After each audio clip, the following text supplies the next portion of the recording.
on March 12th, we were at the budget workshop with the Board of Finance, and we presented our budget. At that time, the Board of Finance passed a motion to have the New Hartford Board of Education reduce our budget by $223,852, which would bring us to a 0% increase, with the exception of the one special education student. In the packet that you have from the New Hartford Board of Education, on page 4A, you'll see the list of cuts that the Board of Education came up with. We are not recommending these cuts, nor is this list being prioritized, but it did in fact react to and respond to the request of the Board of Finance. At this point, I'll turn it over to Dr. O'Reilly, and he will go into more of the detail of the budget.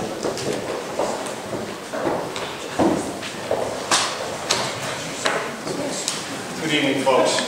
Typically, after the board chair introduces the general parameters of the budget, I tend to go over each section and highlight those differences that may have occurred between last year and this year. And as I do that, I'll pause or I'll stop at the end of each section so that those of you who have questions relative to the sections can ask me those questions if there are specific responses or specific answers I can respond. So I made 30 copies. If you don't have a copy and would like to have a copy, tomorrow just give a call to the office. We'll make sure we get one to you. If you could share tonight, that would be helpful. So as Sue London just said, she sort of introduced the budget to you. I want to begin by going to page 4, if you will, which is the summary of our expenditures both last year and the coming year. And you can see the dollar variance and the percentage variance on each section. And as I said, I'll quickly go through each section from regular ed to employee benefits. You see at the bottom that there is an increase of 1.71%. Now the Board of Finance has asked us to come in at a 0, which we did. So the obvious question is, why does our budget say 1.71% if it's really a 0? They also instructed us to allow the cost of what we call a high-cost special education student. Every district in the state of Connecticut is required to educate every child, no matter their educational needs. Most of our towns have the responsibility of educating children with high-cost special education needs. Those kids who may be severely mentally disabled and or physically disabled and or both. And in fact, a student's family moved from Torrington in the middle of March into New Hartford, and that was after the budget was created, and it was one of those costs that we didn't anticipate, and the Board of Finance said they'd give us a one-year variance, so to speak, on that cost. So while the budget shows a 1.71% increase, that increase is due to one child. And so, that's hard to believe that a cost of $129,698 is relative to one child. But it entails a specialized program in a specialized school outside of our town, with specialized transportation and with one-to-one assistance for this child's physical needs, both on the bus and in the classroom. So you can see that is a cost that is relatively large. If you go down to some of the estimated revenue, when I underscore estimated, if you go down to the blue section that says State of Connecticut Special Education Excess Cost, all of the districts in the state of Connecticut receive some reimbursement from the state for those excess cost students, for those high cost students. So while this child has an educational cost of $129,000, we estimate that the state of Connecticut will provide revenue to the town of New Hartford in the amount of somewhere around $59,000. That's an estimate. They calculated, I'm sure it's no surprise to you, in a very convoluted way. They estimate our cost per pupil. They multiply it by 4.5 times, and anything above that cost, they reimburse. And that number does move around from year to year. And given the governor's budget, I'm not exactly sure where it will be, but that's an estimate based on current reimbursement rates. One of the things I'll underscore is that money doesn't come to the Board of Education. That money goes to the town of New Hartford as revenue. We don't spend that money. Questions about those things that I said relative to that high-cost child? All right, so I'm going to proceed. I think Sue highlighted for you page 4A, which explains those cuts this year that we are making to meet the requirements of the Board of Finance's zero request. And I'll get back to those at the end of the presentation. I'm going to skip ahead, if you will. There's just some data for you to consider, salaries in relation to the rest of the budget and how we divide our budget and how our money is used. But I'd like to go to page 7 because I think that's more the relevant piece, and that is something that people often ask me. On the left-hand side of this chart, you'll see our grade configurations. You'll see this year's numbers of sections that we have, and you'll see next year's projected sections. Last year, we removed 3.5 sections of classroom instruction. In other words, at the kindergarten, at grade 1, at grade 2, and at grade 3. And at grade 4, I believe. We kept a 5th section in this year's grade 6 because, as you can see on the left-hand side, it was the highest enrollment of 96 students. That group of children are moving off to regional at the end of this year. And so we've eliminated an additional section. We've reduced a classroom teacher. Because we have a retirement, natural attrition is such that we can handle it. We can handle it. If you go, so we're going to go on to the regular education budget. And again, this is by the sections that was summarized earlier. I think it's on page 4. There's not a lot of new additions to our existing budget. There's nothing really that has changed, so I'll just highlight, if there are specific changes, I will highlight them. So on page 8 and 9 and 10 is our regular education section. It's our teachers of regular education student, our classroom teachers, our classroom support, some of our classroom support, our materials, our books, our textbooks, our classroom supplies. On page 8 at the top, you'll see the Education Jobs Fund in the red. We're using that money to lower the cost of our teachers. That's the money that the President approved for usage last fall, and the Board of Education decided to bank it until this year to help this budget year. So that's going to offset. In essence, it reduces the number by $100,712. It reduces what it would have cost or what would have been in the budget for regular education staff. The other one is Title I and II. We got some federal grant money. Every year it varies greatly. That also is an offset. That's taken off the top, so to speak, to reduce the cost, the local costs of some of the services that we provide our students. We've attempted to increase to 2009-10 levels those textbooks and teaching supply lines, so you'll see some slight increases there. But again, as I said, there aren't a lot of huge increases in the regular education sector. So are there any questions about that?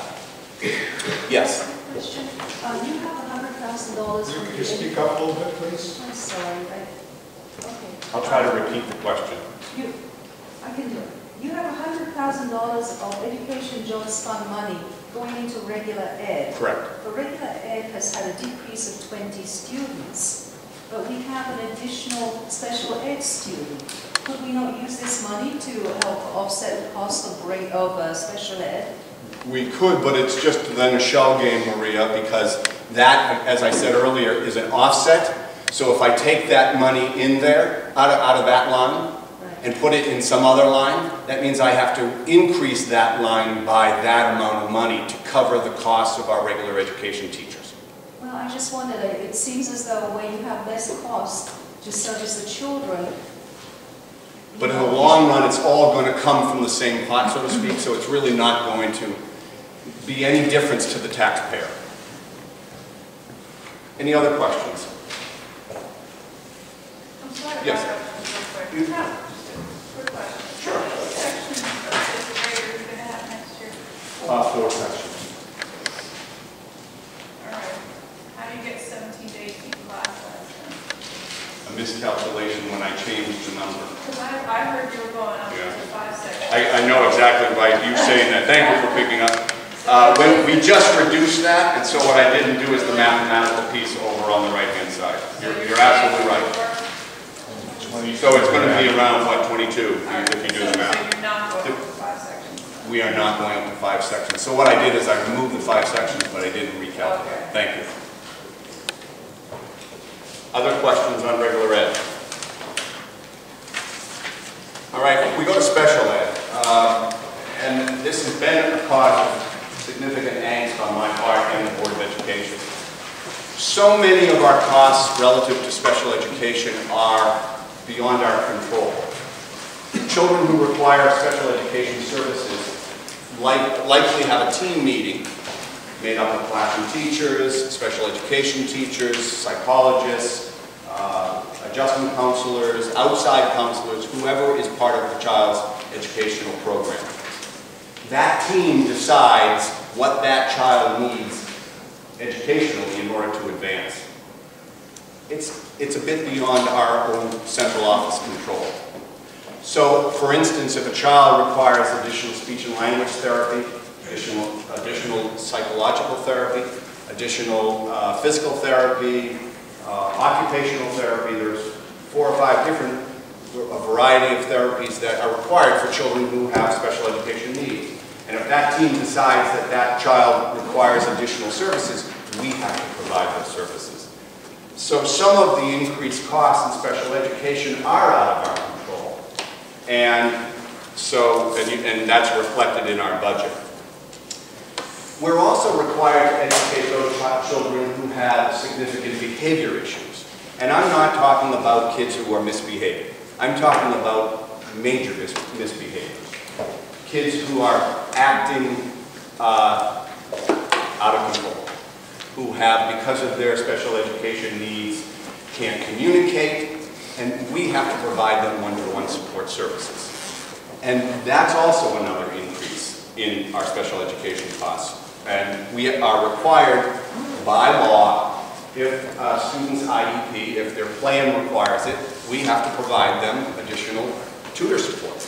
And so that's another a line that you see there that has increased.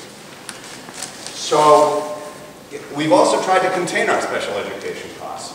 We've reduced our administrative costs from full-time to 3 days a week. So we've changed it from 1.0 FTE administrators to 0.6 FTE, full-time equivalent. And we've also reduced the secretarial staff of the special education department, and that the extra responsibilities have come on my staff in the central office. We pulled the special education office into the central office 2 years ago. Again, to try to help contain some of the costs in special education. Any questions relative to special education?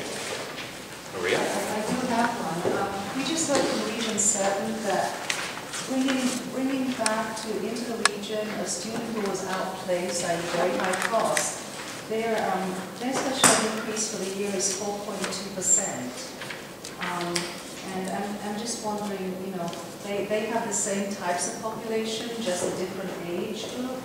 I'm just wondering, you know, why 25% increase in special ed at the elementary level and 4.2%. But if you compared their costs in previous years with our costs, in those students with high special education costs, you would see that it would be the opposite.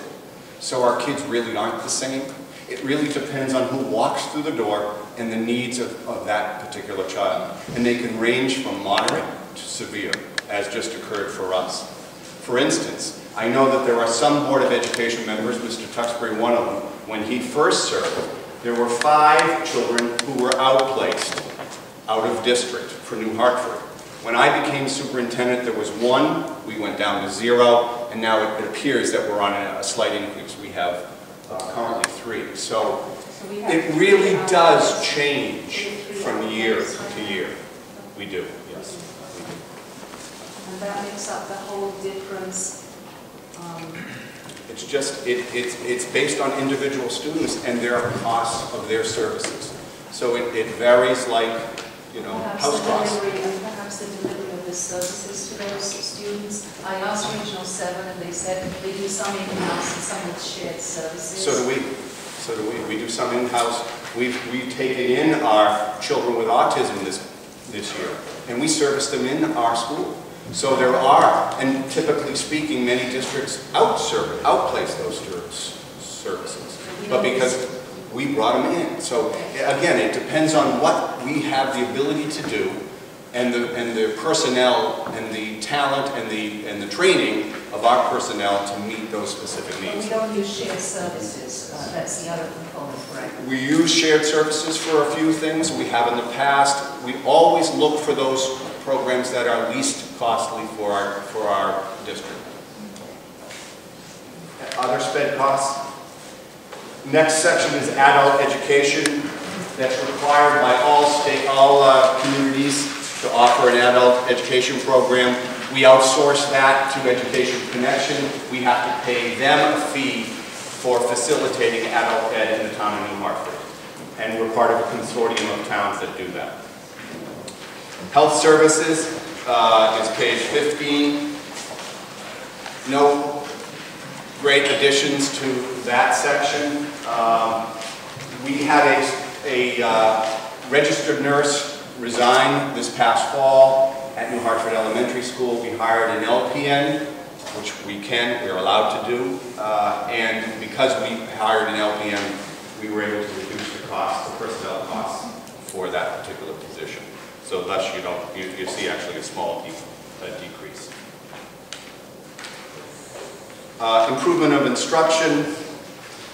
These are some of the things we do to support teachers, to help them grow, to help them learn additional programs, or so that they can provide additional services for our students. You'll see a very modest increase. Again, the local costs are reduced because we have some grant money. The REAP grant, it's a rural education grant. It's for those districts in the United States below 600 students, and kindergartners count for a half a student because they're half a day. So we actually, I think our number this year was $598. So we qualified for an additional $45,000 because of that. We use that money to offset the cost for the local budget, and have for a while. Typically speaking, we use that money also for technology. And you'll see as we get to that section, that's noted. Questions on page 16? Page 17 and 18, and 17 and 18 are library media centers.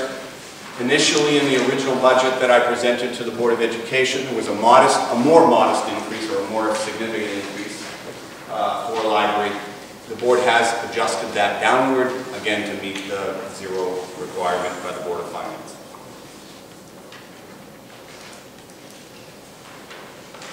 And then we move to technology. I think one of the things that hurts me most in this particular budget is the line that's technical equipment, and there's a big 0 there. The board has been very generous, and the town has been very generous in our efforts to increase our use of technology in the classroom.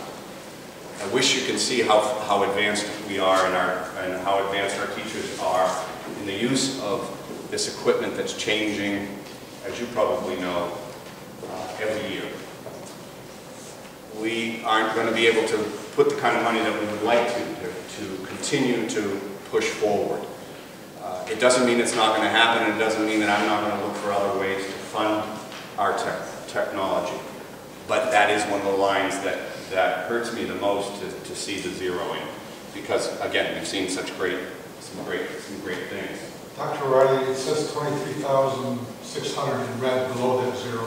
Does that mean it's zero spending, or does it mean it's 23,600 that's going to be spent? No, it means I'm going to use some federal grant money to help us in that particular area. So you're really As I have $25,000 down to 23,000. Right. Well, although the 23 is really what I've spent this year on top of what you have this year. It's still reduced by that amount of money because I have always used REAP money to help offset the cost. So I understand your point, but it's still reduced by the board's amount of money. I've had the great pleasure of in the last week and a half going into our classrooms with some of our principal candidates. And they have been observing our teachers teach, and actually we've been conducting what we call observation conferences. Typically the school administrator watches a teacher, and then they have a conference after, and they talk about ways that the teacher can grow and other options for professional growth. So what I've done is I've brought these principal candidates in. They've been observing classroom teachers, and then I've been observing them have these conferences with the teachers. My point is that every one of those lessons that I've watched has used technology extensively, and every one of the candidates has complimented us on our teachers' use of technology, advanced use of technology. So I want to continue on this path. I think it's important. And I think it really is what defines the 21st century school district. We need to do more, and we need to continue to move forward on this front. So I'm going to move to page 20, Board of Education. The thing that screams out is the $40,000 that you see there for legal costs. That's a significant increase. We are in the process of renegotiating with all of our collective bargaining units, our tutors, our secretaries, our custodians, and our teachers. We will be entering into the fourth and final year of the teacher's contract. And the board, in anticipation of a increased legal costs, have asked me to put that money, additional money in. I don't know if any board members want to comment on that.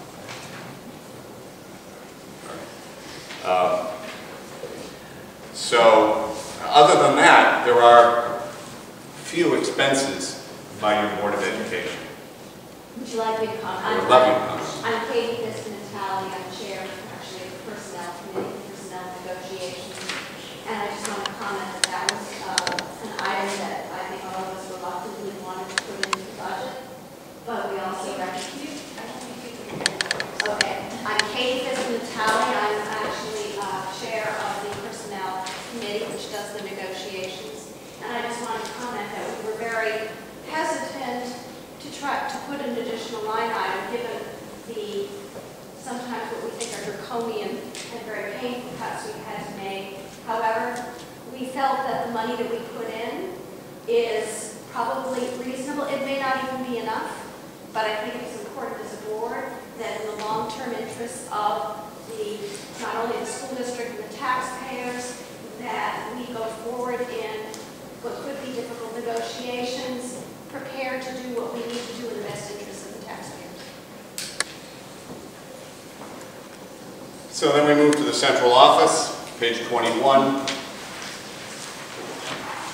The only thing that I would point out is it appears that my fiscal service assistant and my administrative assistant in my office are getting a 4% raise. That's not true. That's over a 2-year period of time. 2% raise that the board approved after the budget approval process last year. We hadn't allocated that money, so it shows a greater increase.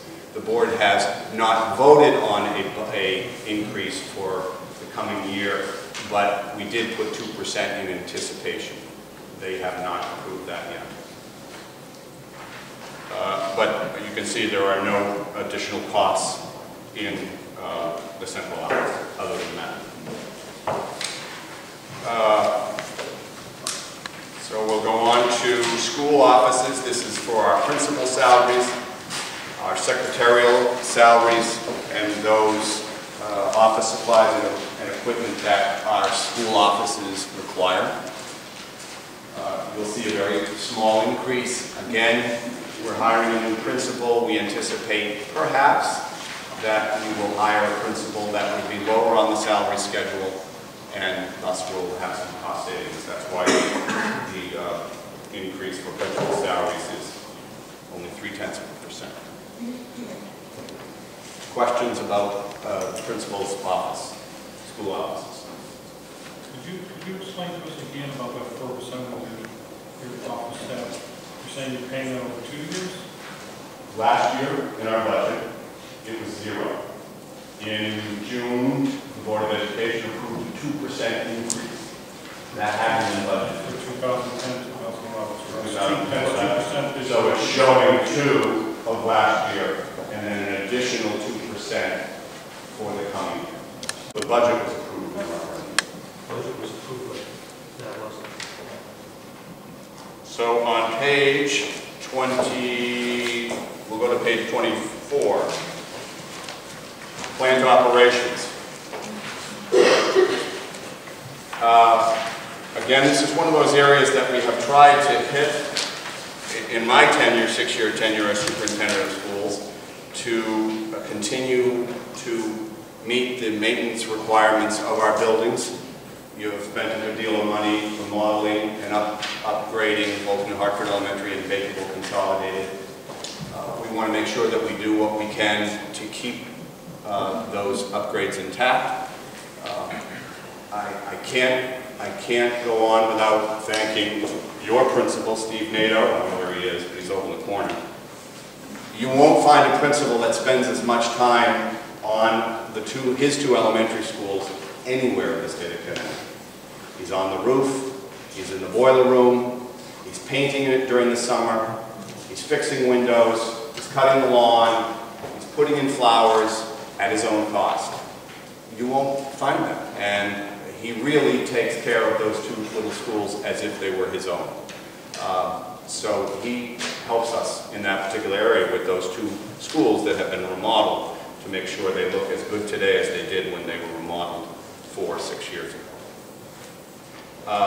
We also have tried to enter consortia, groups that will help us reduce our costs, whether it's for our refuse costs, our trash costs, our water costs, our electricity costs, our oil costs, our propane costs, so that we can see savings by entering into a larger, as I said, consortium where we could get reduced prices. So I think we've done fairly well. Obviously, one of my biggest concerns is line 692, heating oil.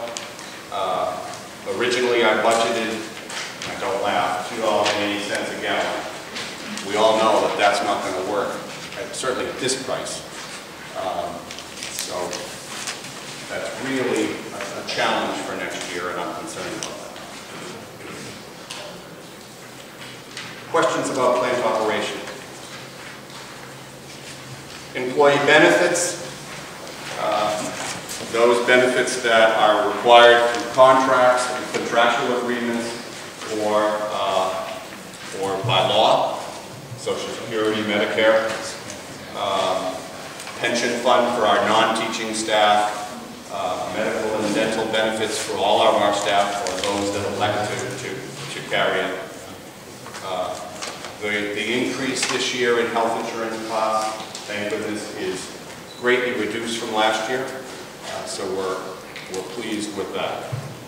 It's obviously a very large part of our budget at more than $1 million.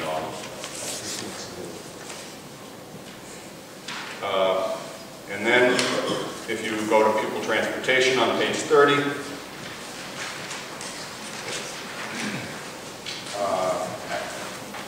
tried to, we will be entering in the first year of a new 5-year transportation contract, and because we entered into a new contract with the same bus company, we were able to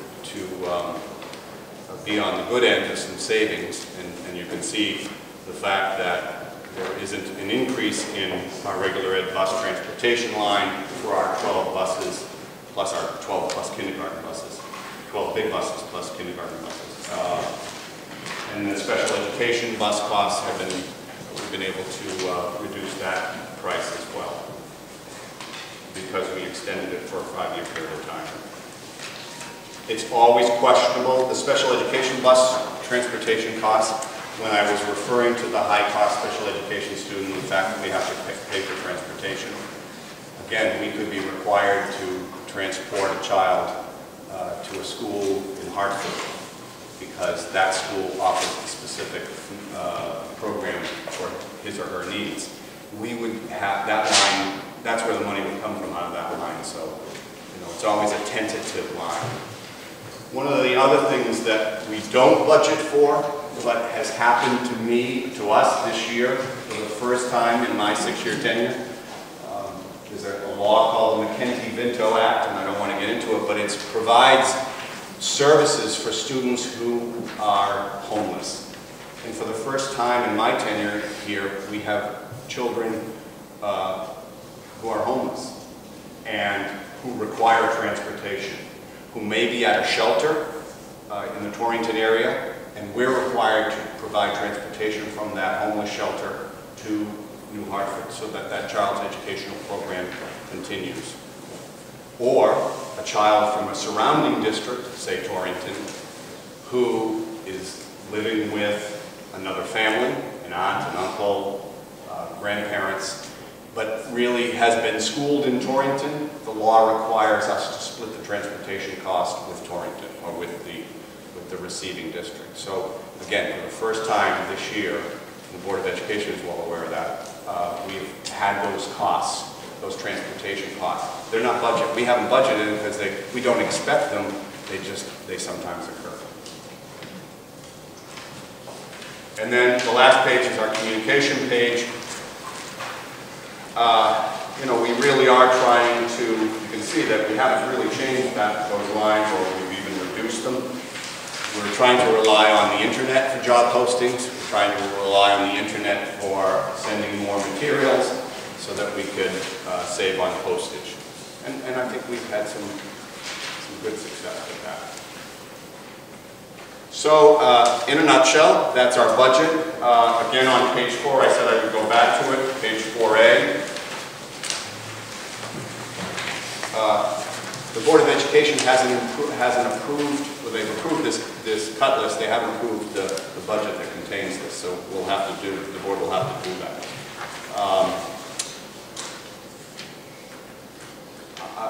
Of all the things, I highlighted a couple of things that I was, or at least one that I was concerned about. One is technology.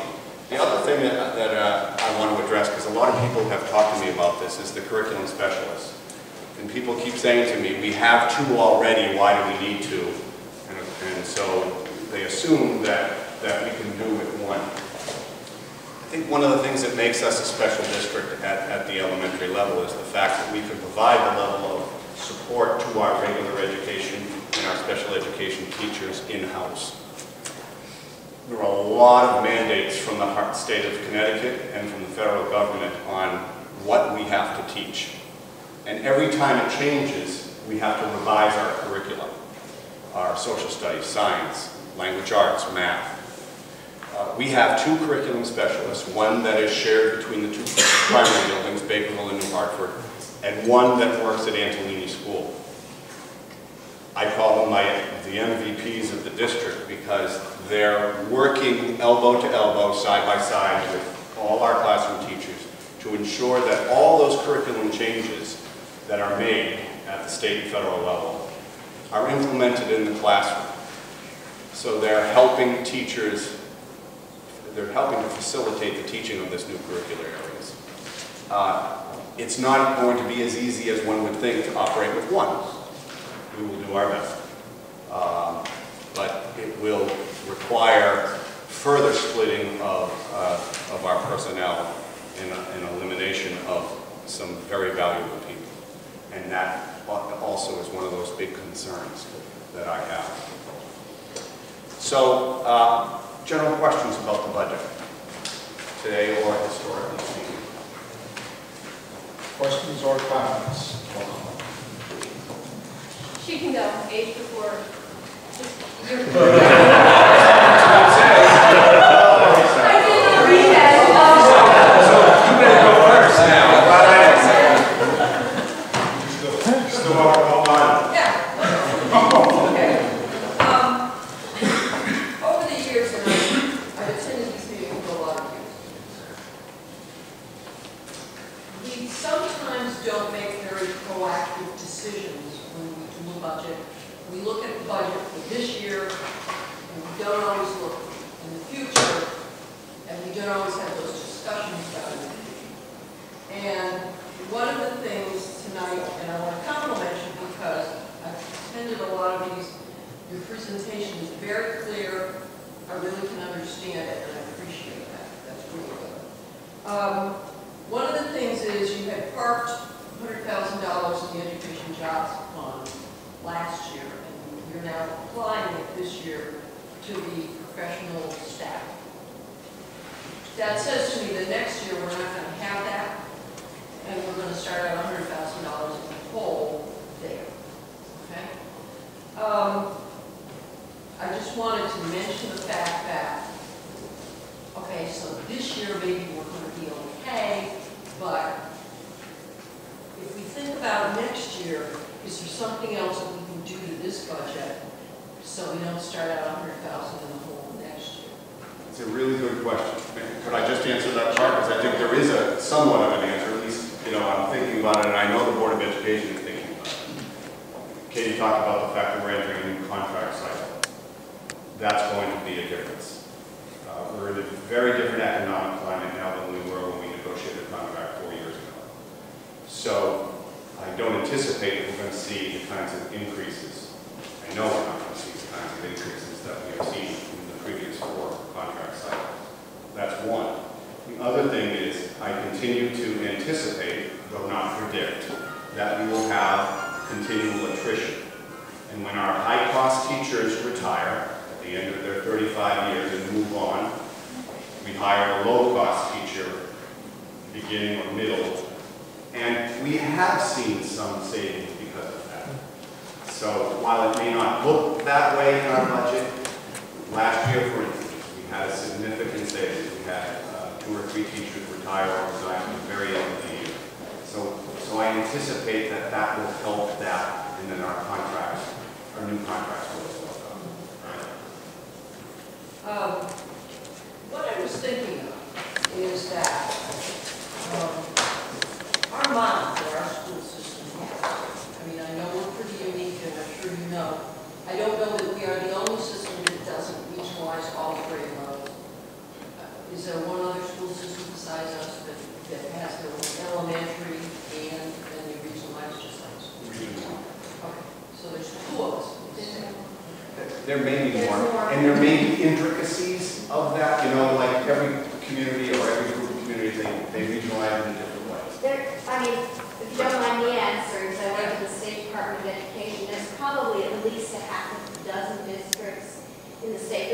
There's a lot of regional districts, and they're all configured differently, but the vast majority of the regional districts do carry their elementary schools separately from their region. Not all of them, partly, obviously, Burlington, Hartford, region has the entire, but we're not totally unique in that. There are quite a few other districts in the state that maintain separate school districts for the elementary, K-6, and, or K-8 or whatever, however they do it, and then a regionalization at the high school level. It's all over the place. Eastern Connecticut has a lot of very small rural. Well, anyway, what I was thinking, and I know we have always had, as long as I've been involved with New-Hartford Education, our model has always been that we have a principal at Anthony, and we have a principal for the 2 New-Hartford elementary. As our students are diminishing,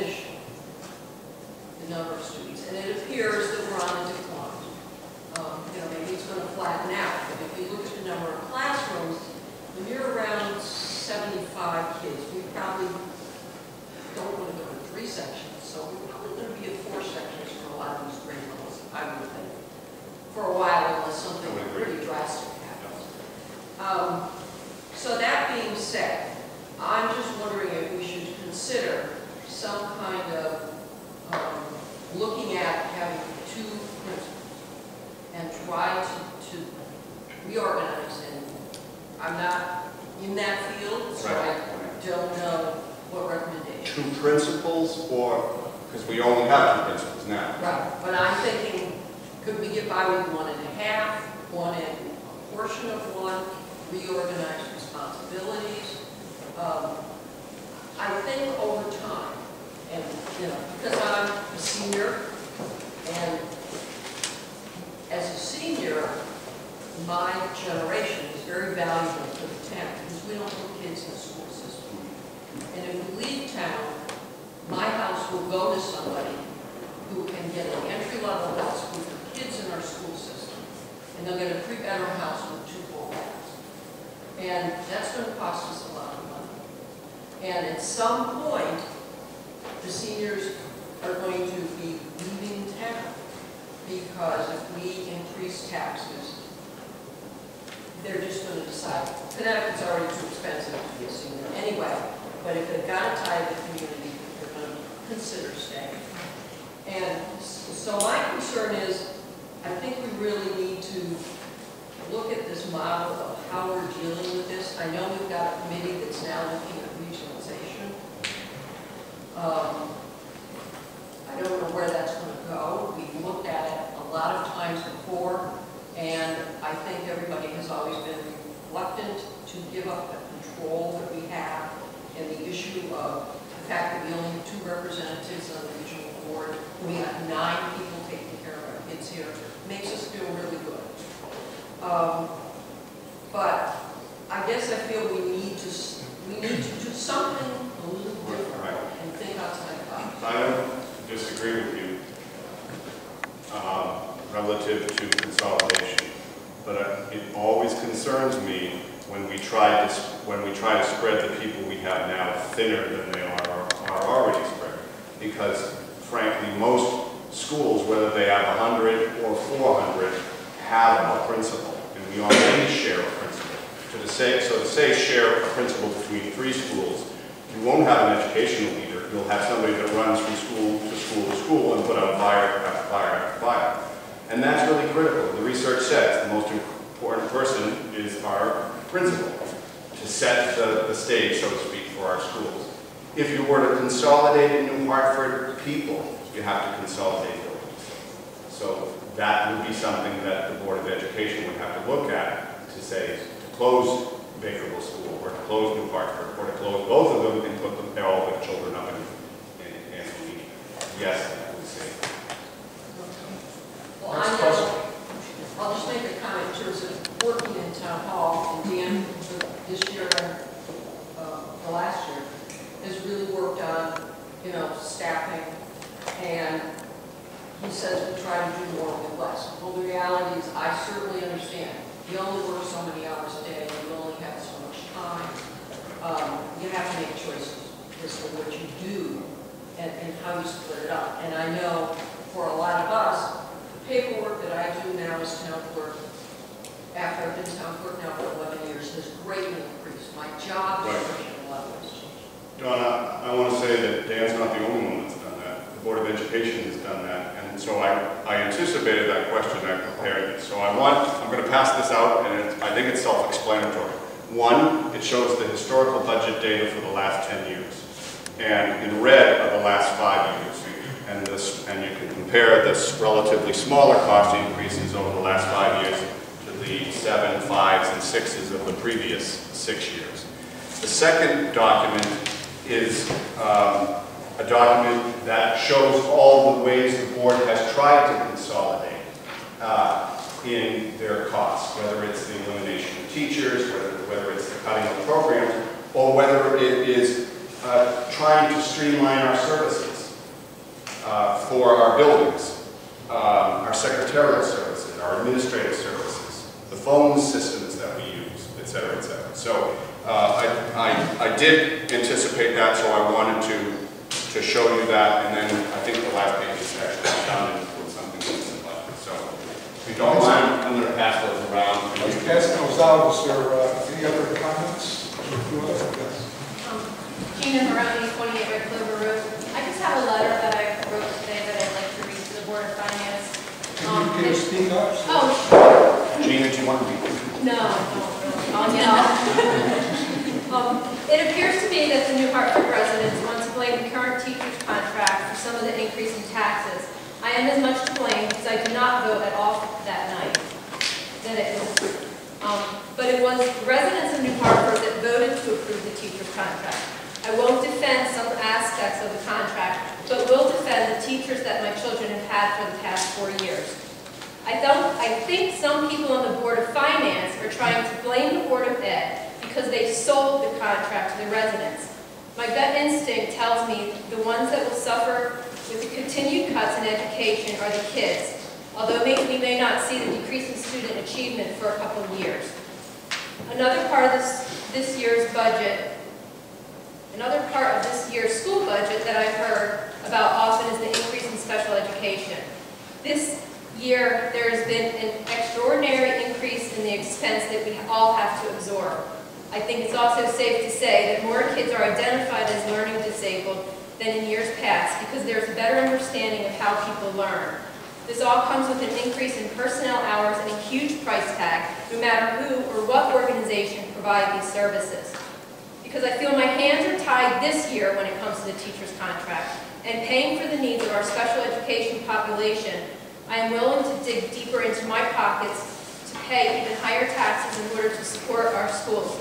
Therefore, I am not in favor of the current 0% budget increase that the Board of Finance has requested of the Board of Ed. Thank you. Any other comments? I'm Robin Gilbert. I'm an educator and mother, and I just feel that doing less with more for my child is not appropriate, and I'm not in favor of this. Yes. I'll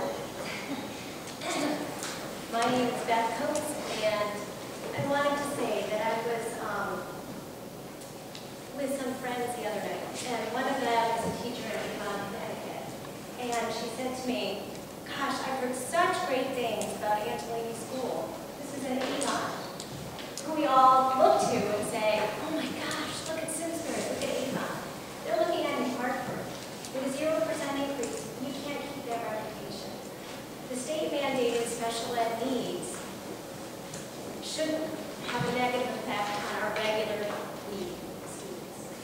And I don't think that if there's a major concern about increases because of special ed, it should be addressed at a state level, not at the town level. They're state mandated. And I'm not saying that I think that special education should be cut, but I'm just saying if there's a major need or a major concern about the major increases in special ed, perhaps it's not the town budget that we should be looking at. I'd like to read that couldn't be here. Georgia Austin on Steel Road. I am respectfully writing to the Board of Finance expressing my great concerns for the budget cuts proposed and 0% increase to the New Hartford Public Schools. The children of New Hartford deserve a quality education. I recognize these are difficult times, but cuts to public education is presented at a 0% increase are short-sighted and negatively impact not only our children, but our collective future. The New Hartford Public Schools are truly what makes this community a great place to live and raise a family. I ask you to support the original budget presented by Dr. O'Reilly and the New Hartford Board of Education, rather than a budget with 0% increase. Thank you for your consideration. So I'm going to read a couple of them. They're not all that nice, and I'm trying to pick some of them that are okay to read. This is to inform you that I feel that, this is from Chester Slavinsky. This is to inform you that I feel that the town budget needs to be kept to 0 increase or less for the coming year. Governments, fed, state, town have traditionally created budgets with periodic increases over a previous year's budget to then be, and these are the kind of people that, as I said, they don't show up, they're not actively engaged, but they're paying attention and they're voting. Now they have emails, so they're communicating with us. Comments? Yes, go ahead, you were first. All right. My name is Josh Adams on Barron's Road. I just had a comment about the practical process, I guess. Especially last year, when it came time to vote at the referendum, I felt like my hands were tied. I was not in favor of all the cuts that happened to the Board of Education last year when the budget was finally put to referendum. However, there was no box on the ballot that said, no, I want you to spend more on education. If we go ahead now and put this 0% increase budget forward to referendum, again, there will be no box on the ballot for me to say, no, I don't want those cuts. So what I ask is that we give the town the option of, yes, I want to fund education to a 3% increase, or no, go back and try again. I realize I'm asking people to do more work and try again, but after last year, it feels to me like we should be given the option to vote yes for something that we actually want. Take that into consideration. One of the things. And we have received as a Board of Finance numerous emails from residents in town, 35 emails since then. And what our chairman had read this evening was just a subsection of what those emails were. And a lot of these messages that were coming from the Board of Finance were very dire in terms of what the people in this town are facing. Not able to pay for the food, put the fuel in the tank, and pay the taxes, and people looking at selling and getting out of town. And it's a very, very difficult situation. And yes, I know, I agree with Gina, she wasn't here, a part of that vote 4 years ago. I can tell you, I didn't vote for it, but we were at the end of that 4-year contract where it was 6 and change, of which the last 2 years, the increases have been from a minimum of 16% for individuals up to 20-something%.